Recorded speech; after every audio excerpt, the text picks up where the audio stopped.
We're getting some new numbers in from Georgia, of course, which is a key battleground state. And this is where it stands right now. Pretty close race. Kamala Harris, 48.5. Donald Trump, 51%. Obviously, just 3% of the vote in. But that 3%, Rick, has been somewhat telling. And I wanted to tell our viewers at home, here's one of the reasons why I hope you'll stick with ABC tonight, because Rick has got an incredible benchmark tool to tell us where Donald Trump needs to be in a particular county or where Kamala Harris needs to be, no matter at what point in the night we are, to be having a good night in that particular county and state. So give us an example of how we're going to track this. Yeah, so most of the data isn't in yet, but what we're seeing in one county just outside Atlanta, Douglas County, it's only about 1% of the votes overall, but we've got a good portion of the vote in already. Kamala Harris right now winning 65-33. You can see how that compares to Joe Biden. It's a few points ahead of Biden. And this is what you're referring to. These are our benchmarks. This is our partners at 538.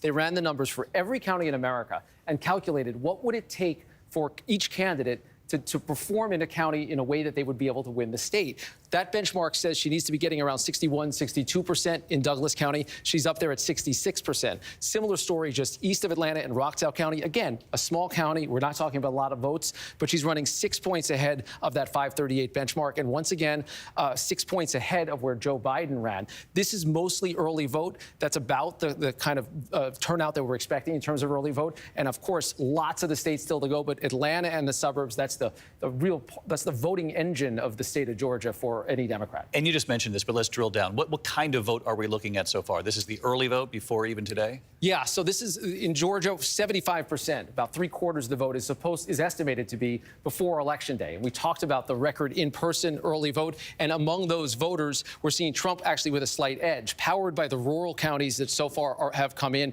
We don't have a lot of data so far in some of the ones we're going to have the closest eye on, but again, because some of these smaller counties are reporting early, you start to see some patterns, some trends emerge, and we'll see how this plays with Fayette County, another one where she's running significantly ahead of the benchmark. The number's small, but that's something we're going to be watching all night. Oh, it's really fascinating. And again, this is the mirage we were talking about 4 years ago, but the mirage could look much different this time around, again, because the Trump campaign really encouraged Republican supporters to get out there, and they listened, they did.